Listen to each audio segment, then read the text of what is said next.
Police ने कर लिया सूरज को गिरफ्तार, कावेरी को जान से मारने की कोशिश के जुर्म में। पर क्या वक्त रहते ईशा जी अपनी माँ की जान बचा पाएंगी या इस बार भी वो अपनी माँ को हमेशा के लिए खो देंगी? जी हाँ दोस्तों, कहानी की शुरुआत होती है उस पल से जब गुलाब सिंह ने अपना सबसे बड़ा दांव खेल दिया है। सूरज से उसने वो घटिया काम करवा दिया जिसके बाद ईशा जी के दिल में सूरज के लिए सिर्फ और सिर्फ नफरत रह जाएगी, क्योंकि ईशा अपनी माँ कावेरी से बेपनाह प्यार करती है। वो भला कैसे बर्दाश्त करती कि उसका पति ही उसकी माँ की जान का दुश्मन बन गया। ईशा को पहले तो यकीन ही नहीं हुआ था जब कावेरी ने कहा था, तेरे पति को मेरे बारे में कुछ भी पता नहीं चलना चाहिए, वो एक नंबर का जल्लाद है, उसने मुझे कैद करके रखा था। ईशा तो अपनी माँ को सूरज से मिलवाकर उनकी सारी गलतफहमी दूर करना चाहती थी। उन्हें बताना चाहती थी कि सूरज भले ही गुंडा है पर दिल का साफ है और किसी के साथ बुरा करने का सोच भी नहीं सकता।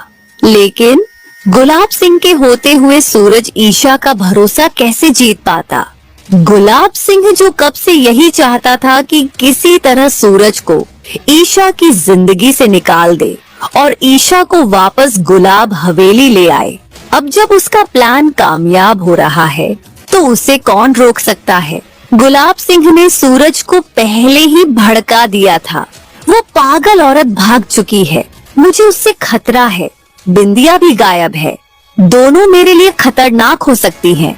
अगर वो नजर आए तो उसे छोड़ना मत। बेचारा सूरज जो अपने बाबूजी का कहना टाल ही नहीं सकता, हाँ कर देता है।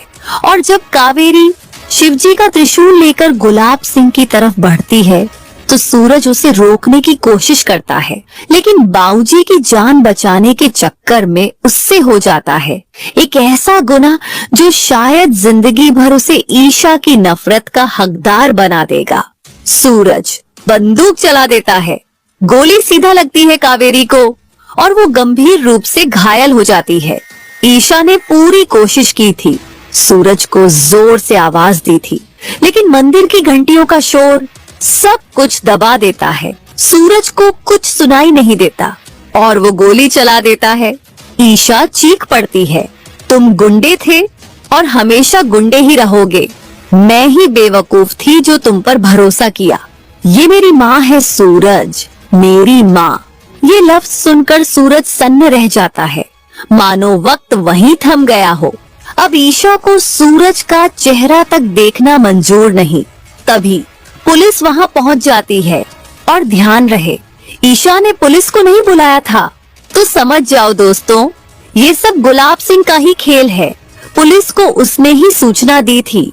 पुलिस आते ही सूरज को गिरफ्तार कर लेती है और इस बार बाबूजी भी उसे नहीं बचाएंगे, क्योंकि वो क्यों चाहेगा कि सूरज दोबारा ईशा की जिंदगी में आए। सूरज ईशा के सामने गिर गिर कर माफी मांगता है, सच बताने की कोशिश करता है, पर ईशा इस बार एक लफ्ज भी सुनने को तैयार नहीं।